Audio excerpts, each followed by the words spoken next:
2024ರ ಲೋಕಸಭಾ ಚುನಾವಣೆಯಲ್ಲಿ ಮೋದಿಯವರೇ ಪ್ರಧಾನಮಂತ್ರಿ ಆಗ್ತಾರೆ. ಯಾಕಂದರೆ ನನಗೆ ಗೊತ್ತು ಅದ್ರ ಬಗ್ಗೆ. ಆದರೂ ನೀವು ತಪ್ಪು ಮಾಡಬಾರ್ದಾಗಿತ್ತು.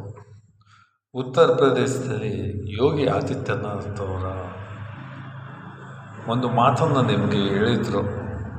ಅದನ್ನು ನೀವು ಅರ್ಥನೇ ಮಾಡಿಕೊಡ್ಲೇ ಇಲ್ಲ. ಯಾಕೆ ಏನು ಅಂತ ನಮಗೆ ಗೊತ್ತಿಲ್ಲ. ನೀವು ಯೋಗಿ ಅವರನ್ನ ಯಾವಾಗಲೂ ಧಿಕ್ಕರಿಸಕ್ಕೆ ಹೋಗಬೇಡಿ. ಯಾಕಂದರೆ ಮಹಾನ್ ವಿಶ್ವ ಹಿಂದೂ ಪರಿಷತ್ತಿನ ಅವರು ವ್ಯಕ್ತಿ. ಅದೇ ಕಾರಣಕ್ಕಾಗಿ ಯೋಗಿ ಆದಿತ್ಯನಾಥ್ ಅವರ ಜೀವನದಲ್ಲಿ ತ್ಯಾಗಮಯಿ ಜೀವನದಲ್ಲಿ ಇರೋರು.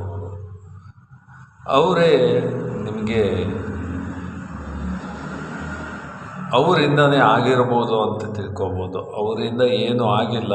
ಜನ ತಿಳ್ಕೊಳ್ತಾರೆ. ನನ್ನಂಥ ನಾರ್ಮಲ್ ಅಂದರೆ ನಾನು ರೋಡಲ್ಲಿ ಮಲಗುವ ಜನನೂ ತಿಳ್ಕೊತಾರೆ ನಿಮ್ಮ ಬಗ್ಗೆ ಪ್ರಧಾನಿ ಯಾರು ಏನು ಅಂತ.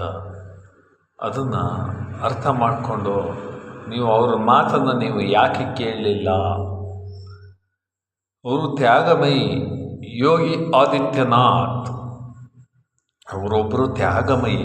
ಅವ್ರ ಜೀವನದಲ್ಲಿ ತ್ಯಾಗದಿಂದನೇ ಅವರು ಬದುಕ್ತಾ ಇರೋದು. ಅವ್ರ ಬಗ್ಗೆ ನೀವು ಅರ್ಥನೇ ಮಾಡಿಕೊಡ್ಲೇ ಇಲ್ಲಲ್ಲ.